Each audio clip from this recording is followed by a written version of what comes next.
रामचरितमानस सुंदरकांड। लक्ष्मण बान सरासन आनु, show show बार बिसिख कृसानु, सट सन बिनय कुटन सन प्रीति, सहज कृपन सन सुंदर नीति।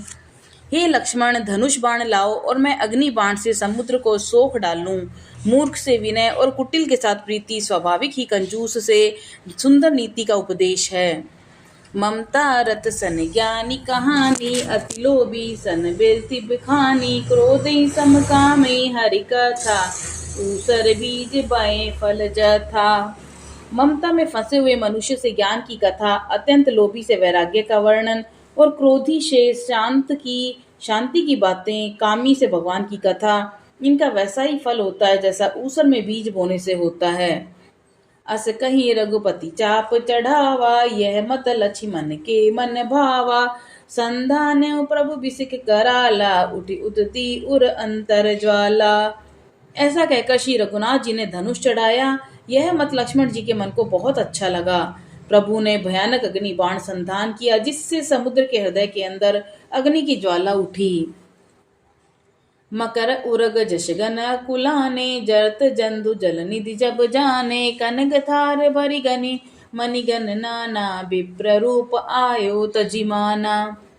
मकर सांप मछलियों के समूह व्याकुल हो गए। तब समुद्र ने जीवों को जलते जाना और सोने के थाल में अनेक रत्नों को भरकर अभिमान छोड़कर वह ब्राह्मण के रूप में सामने आया। काटई पई कदरी फरई, कोटि जतन कौसीच, विनय न मान खगेश सनूप, डांटई पई नवनीच। काक भुषुंड जी कहते हैं कि हे गरुड़ जी सुनिए, चाहे कोई करोड़ों उपाय कर सींचे, पर केला तो काटने पर ही फलता है। नीच विनय से नहीं मानता, वह डांटने पर ही झुकता है और रास्ते पर आ जाता है।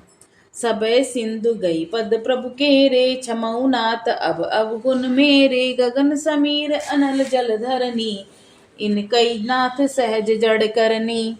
समुद्र ने भयभीत होकर प्रभु के चरण पकड़कर कहा कि हे नाथ, मेरे सब दोष क्षमा कीजिए। हे नाथ, आकाश वायु अग्नि जल और पृथ्वी इन सब की करनी स्वभाव से ही जड़ है। तब प्रेरित माया उपजाए, सृष्टि हेतु सब ग्रंथ निगाए, प्रभु आयस जेहि कह जस अहि, सोते ही भांति रहे सुख लाई। आपकी प्रेरणा से माया ने इन्हें सृष्टि के लिए उत्पन्न किया है। सब ग्रंथों ने यही गाया है। जिसके लिए स्वामी की जैसी आज्ञा है, वह उसी प्रकार से रहने में सुख पाता है। प्रभु बल कीन मोहि सिख दीनी, मर जादा पुनि तुमरी कीनी।